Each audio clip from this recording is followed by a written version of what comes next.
Title of my sermon this morning is Rudderless. And it's drawn from our reading from Genesis this morning, and the verse that reads, "Is anything too wonderful for the Lord?" When I was in 9th grade, I raced on my school's sailing team. One race, I captained a 2-person flying junior. I wasn't the better sailor in the boat that day, but the other boy, Ronnie Hilton, wanted me to have the chance to steer the boat. I pointed our boat toward the starting line on Lake Winnipesaukee, and we inched along. The lake's surface was smooth, and the wind was light. We had heard the coaches discussing canceling the race because of the light winds, but in the end, the group of boats crossed the starting line.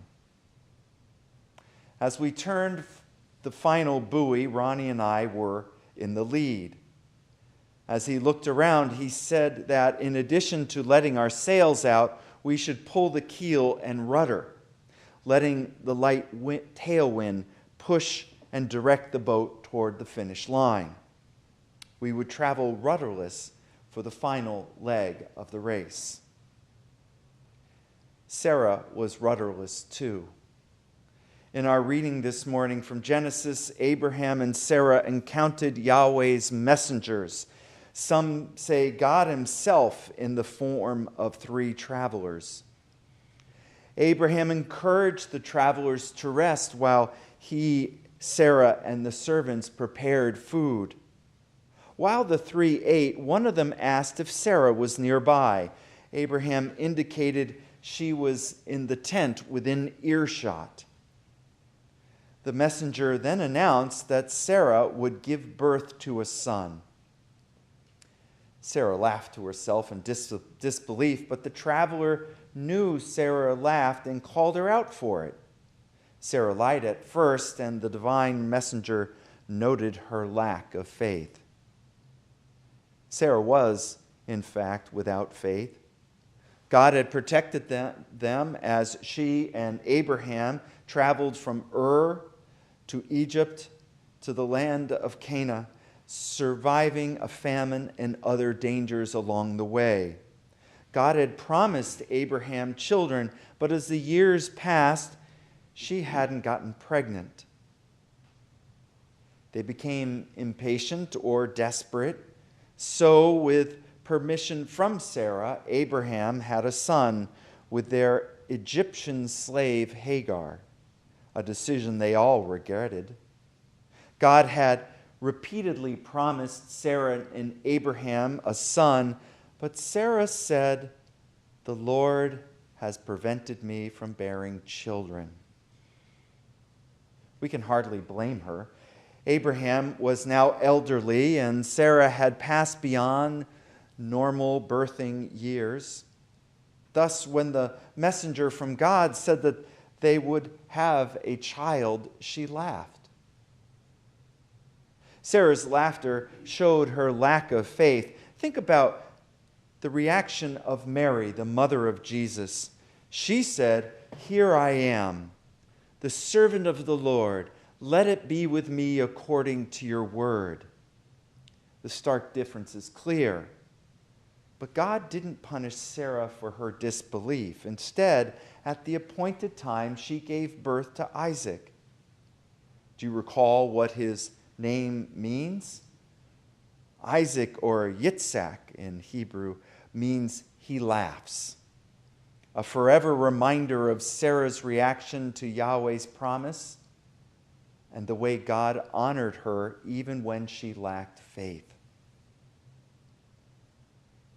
I listened to a journalist's interview of several black professionals this week, as one said that her professional job is her day job, and added, "Being black is like my other job." When asked about how they were doing in the face of the recent protests, those interviewed admitted that it was a tough question to answer. One said she felt battered. Another said his emotions shift from being hurt to angry, among other feelings. In emails to a head of a major accounting firm, some black professionals said that they were frustrated, scared, angry, and don't know what to do. And they felt alone. Feeling battered, emotionally tossed about, and alone are not uncommon. But the black Americans carry a double burden these days. The color of their skin, living in America these days, and surviving the pandemic. No wonder some feel emotionally rudderless. Sarah must have felt alone when she realized she couldn't get pregnant. She and Abraham would have tried for years, but with no success, she accepted that she was barren. If Abraham died before her, she would have lost her financial stability. A son would give her protection where she had none. So she pushed Abraham to have a child with Hagar.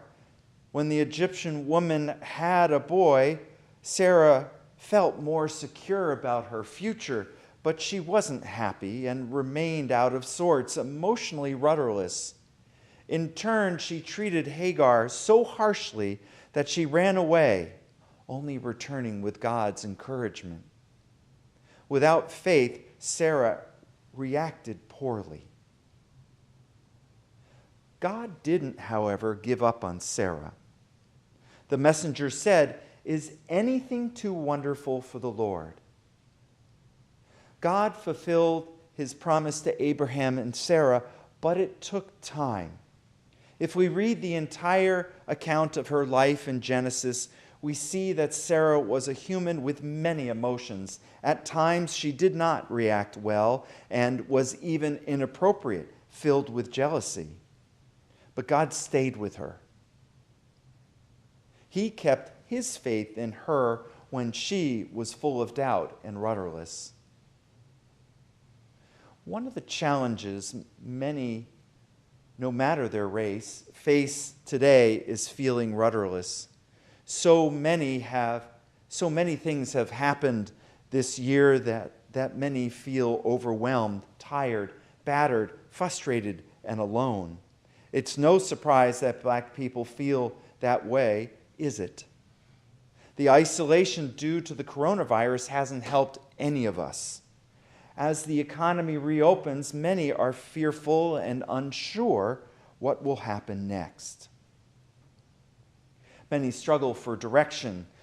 So much has shifted so quickly. Many plans have changed or have been put on hold.